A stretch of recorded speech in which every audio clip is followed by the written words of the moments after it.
Welcome to episode 146 of This Week in Marketing Show, also known as the Trim Show. This is host Sajid Islam, and today I'll be going over the notable news and updates in the digital marketing space from the week of January 30th through February 3rd, 2023. First up, a very small update from LinkedIn, which is LinkedIn now lets you add SEO title and description to your articles. In the past, if you did not have it, you could have taken LinkedIn would have published those things with whatever title you were putting in. Now, SEO title allows you to put up to 60 characters that you want the title to show up in the search engine results page. Nothing more. I'm sure if you are publishing LinkedIn articles, you have seen this by now. If not, and you are thinking about it, you can use SEO title and description.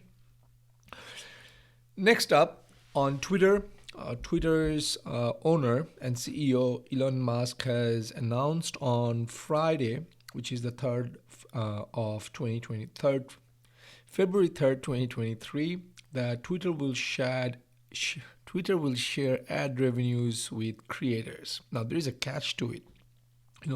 For you to be eligible for this ad revenue, you need to be a Twitter Blue subscriber. Now, Twitter Blue runs anywhere from $8 and more, depending on where you live. Again, I believe Twitter was saying that, hey, you might pay a little bit more because obviously Apple takes a 30% cut. So that $8, if you're signing up from iOS, you add 30% more. I think that comes to about $10 or $11. I think this is a brilliant move, right? In my opinion, in the world of social media, YouTube gives out ad revenue, and it has been for the longest time. YouTube has been the platform that has given shared ad revenue.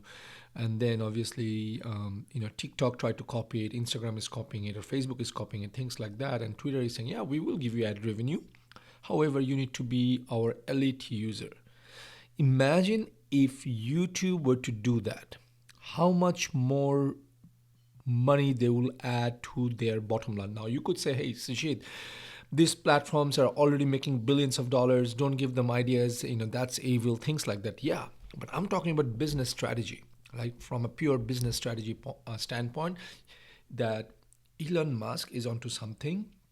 Right, first he creates this paid, verification. You want Twitter Blue, you gotta pay for it, and then on top of that, now he's asking for, hey, I will share this proceeds with people who are in the Twitter Blue program, and now this thing has to grow up. The number of Twitter Blue users have to go up, and the other thing is obviously there are other criterias like and the criteria is your account has to be more than 90 days old, and you have to have username, display profile, blah blah blah.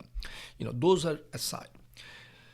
From Elon's has to make a ton of profit. He doesn't have money from venture capitalists. Twitter was a public company, now he's taken private, so he has to make money, and he's doing it. On that note, and this is not covered in a separate update, but Twitter is also cutting off access to their API for free. Up until now, and I think it's sometime in February that he's doing this, up until now, you could have taken, access to Twitter API and create a lot of stuff, apps and things like that without paying a dime until a certain point, at which point, obviously, you had to go into a paid program. Like, for example, if you could have easily started a company that would probably, let's just say, 100,000 queries a day, and you could have done that, and you could have created a program, got some users, and then beyond 100,000 queries a day, you would have to pay Twitter money. Twitter is now saying, we're going to stop that. So Elon is all about making money, which from a business standpoint definitely makes sense. However, it does have unintended consequences. It will raise the bar a little bit higher for people who are willing to get into the game and start their business or venture, things like that. But I think, there is no such thing as free lunch. Twitter pays money whenever you access Twitter through API. You want to make money out of Twitter, you got to pay something and pay to play.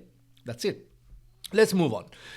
So, this is the announcement. This is the time of the year, or this is the time of the quarter when announcements are happening for, quarterly earnings. Last week covered Microsoft's quarterly earnings. Well, Snapchat just released their quarterly earnings, Q4 2022 earnings result. The good news is Snapchat has added 12 million more active users. Their daily active users number have gone up to 375 million. However, while they're adding users and mostly are outside of US and Canada, it's in the rest of the world category, not even Europe. So probably South America or India or Asia. But regardless, while revenue has gone up as well, but it's still reliant on US and Canada. Revenue from rest of the world category hasn't really gone up, which kind of goes into play that a lot of this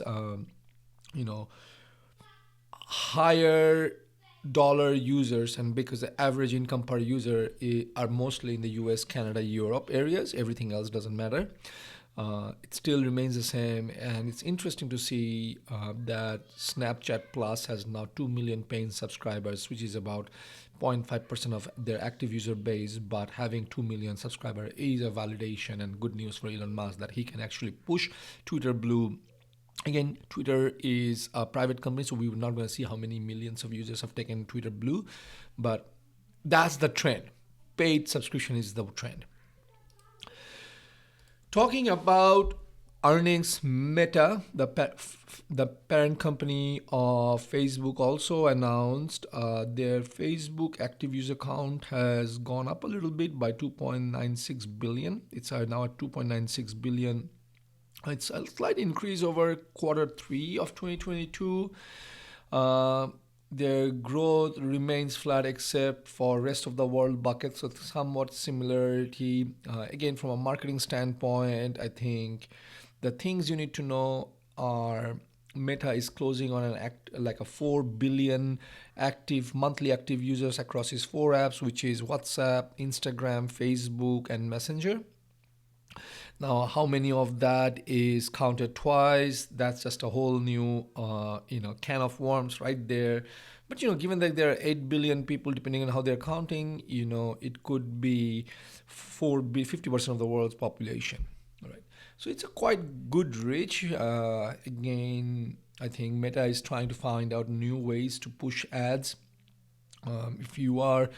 If you are advertising on Meta, good for you. We don't advertise on Meta, so we don't really understand their ecosystem. But 4 billion is good if you can push ads. You could. I do not know how you're going to push ads on WhatsApp, but there are WhatsApp stores, things like that. That's just a different ballgame right there. But what you needed to know is Meta as a platform, it's still quite big. Talking about big platforms, Google also released their Q4 2022 earnings. Google actually had a 9% decline in revenue. That's their 4th straight quarter in declining profits or declining revenue. They have dropped a 1% in search revenue, but nevertheless, even though it's 9% less, but they earned $76 billion during the month of October and December 2022. Overall, in 2022, they made $283 billion. Right. Comparatively to 2021, it's still a higher number, 10% increase. So 283 billion versus I think 10% is 270 something or 260 something billion dollars. Now, their YouTube advertising also fell. YouTube advertising sales also fell down by 8%. Operating margin actually dropped to 26% from 2021. Right, in 2021 it was 31%. In 2022 the operating margin is 26%. Now that obviously they're publishing these results now, and we saw the Google's parent company Alphabet laid off $12,000 employees. I'm sorry. Now it all makes sense. So coming into this quarterly earnings, Alphabet, Google slash Google, however, knew that they're gonna share these bad numbers, and they're gonna basically do a proactive approach and do a headcount reduction, and then come back and say, hey, we've already reduced our headcounts, and now we are poised to maintain our operating margins, and we are gonna go do these certain things. Excuse me. So that's very interesting.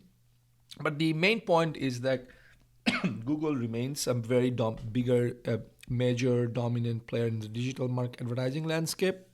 Expect to see more, automation, AI-driven solutions from Google, where they can take more of your money and put less of your service.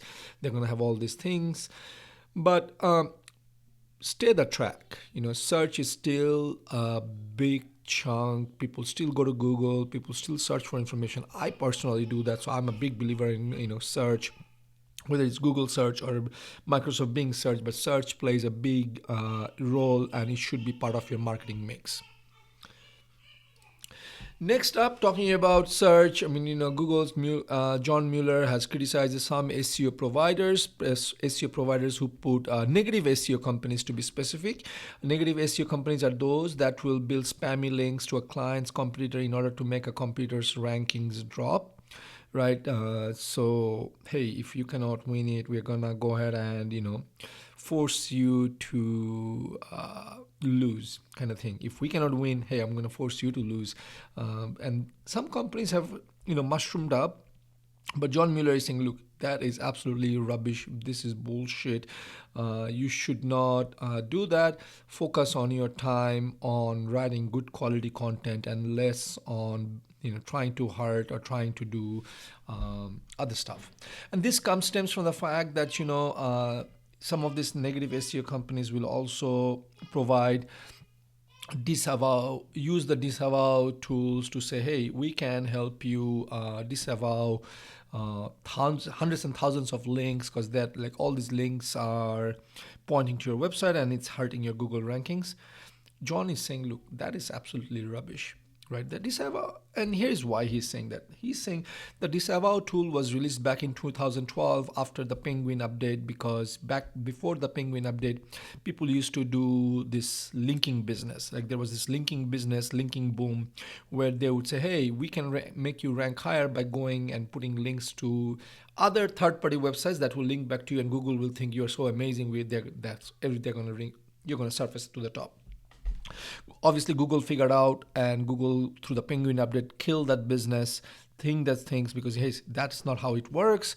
But there were unintended consequences of the Penguin update. Like, there were sites that had, that got affected, that were legit, and sites that were not legit that got also affected. So for legit sites, the legit site owners were, demanding Google do something, and Google came out with this disavow tool that says, and you should only use it if Google informs you, hey, we have detected unnatural number of links from unrelated sites. You should do something, or else we're going to take action. You should use Google wanted to use a disavow tool, like, on that instance. Or if you find something that is really unnatural that you seem to have stumbled upon and you wanted to take action, you should do that, right? Either or. But Google, it was primarily the first one, the former, where Google has sent you a message through Google Search Console saying, we have noticed an unnatural number of links from unrelated sites. You should do something about it. So from that was the main intention, and that was like 11 years ago. And now, obviously, all these negative SEO companies have mushroomed up, where they are telling to business owners, hey, we're going to do this, we are going to use your disavow tool and do all these things. And John is saying, do not do that. Waste your money. Focus on content.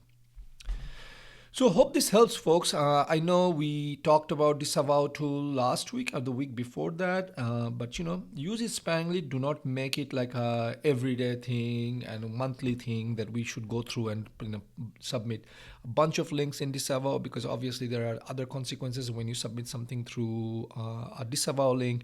John says, it takes time. It's not immediate.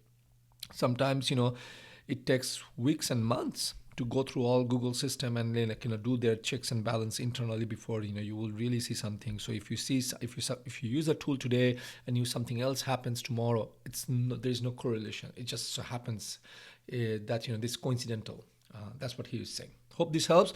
Next up, per Google, there is no optimal keyword density. I know there is a keyword density is a big thing. It used to be a big thing. There are tools out there that will say, oh, this is a good article because your keyword density is 25, 30%, whatever it is. John is saying, look, there is no such thing as this. We, over the years, John is saying, our systems have gotten quite well at recognizing what a page is about, even if keywords are not mentioned at all. That said, it is definitely best to be explicit. Don't rely on search engines guessing what your page is about and for which queries it should be shown. If your homepage only mentions that you add, you spice up to homes, then and you show some beautiful houses, both users and search engines won't know what you're trying to offer, right? If your business paints houses, then just say that. If your business sells paint, then say that. Think about what users might be searching for and use the same terminology. It makes it easier to find your pages and makes it easier for users to recognize that they have found what they want. Keyword density does not matter, but being explicit does matter, and contrary to the old SEO myth, story, joke, commentary, and you don't need to mention all those possible variations either. So I hope this helps. I know we talk about creating good quality content. We have talked about EEAT. We have talked about a lot of stuff, but if you are unsure what type of content you should be creating, which direction should go, and how much you should talk about, whether you need to have 500 words or 5,000 words, take this advice, right? Talk about what you do, who helps, who benefits, things like that you would specify, you would share to a person in real life and put that in writing, and that should do it. Do not try to over-architect this thing. Next up, and this is a public service announcement, if you need to switch to GA4 or Google said we're going to do it for you, Google's again GA4 kicks in July 1st. July 1st is the last day Universal Analytics will process data, and Google is now saying if you don't do it by yourself, by March, we're going to do it for yourself. Obviously, there is a opt-out link, so go ahead and use that if you don't want Google to do it for you, which I'm sure you don't want to do that. You want to do it by yourself or ask an expert to do it. We can help if you need help with that.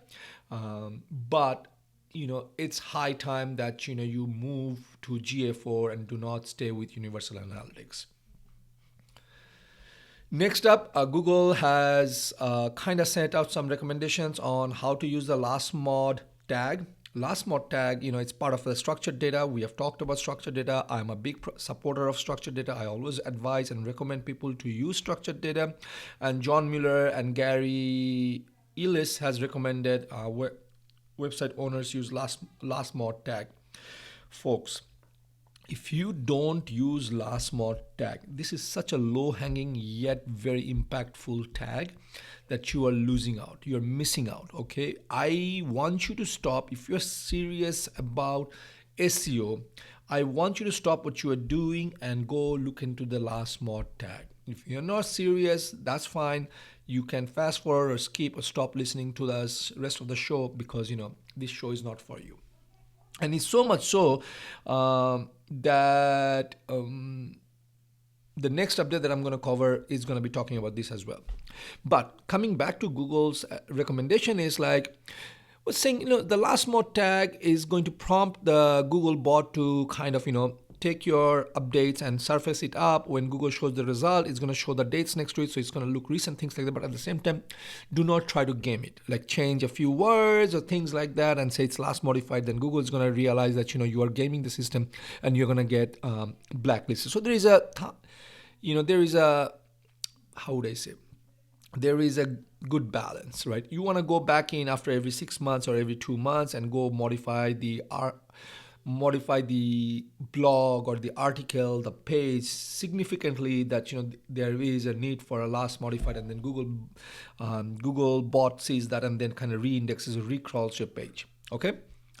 With that, this is the last update of this week, and this is going to be a big one again. It's about lastmod, which is coming from Microsoft Bing. So Microsoft Bing wrote a blog post this week. Again, they're talking about lastmod, the importance of lastmod, but what they're saying is they're going to start using lastmod. They came out and they just said, and they have already started using lastmod tag, and they're saying they're going to fully roll it out by end of June 2023. So you have 4 more months before they start using it. So here's what Bing wrote in their blog, and I'm going to read verbatim to you.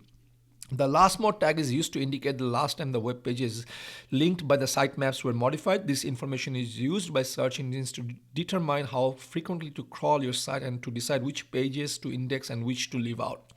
The inclusion of the lastmod tag in your sitemap is crucial as it allows search engines to easily determine when a page was last updated. Without it, search engines may delay crawling updated content or may overcrawl your website as they cannot accurately determine if the content has been modified. Okay, being also clarified, the date must be set to the date the linked page was last modified, not when the sitemap is generated. The lastmod tag should be regularly updated when the page is updated for search engines to understand the frequency of updates to ensure that it is recommended to generate your sitemaps at least daily. We are revamping our crawl scheduling stack to better utilize the information provided by the lastmod tag in sitemaps. This will enhance our crawl efficiency by reducing unnecessary crawling of unchanged content and prioritizing recently updated content. We have already begun implementing these changes on a limited scale and plan to fully roll them out by June. Folks, like I said a few minutes ago, lastmod, if you're serious about SEO, lastmod is the lowest hanging fruit that you can quickly change and implement in place, especially if you have a WordPress website. Either way, do it. If you need help, reach out. We can definitely give you some ideas and directions on how you can implement it on your own. Hope this helps. That's it for this week. Thank you for listening. Until next week, take care. Bye-bye.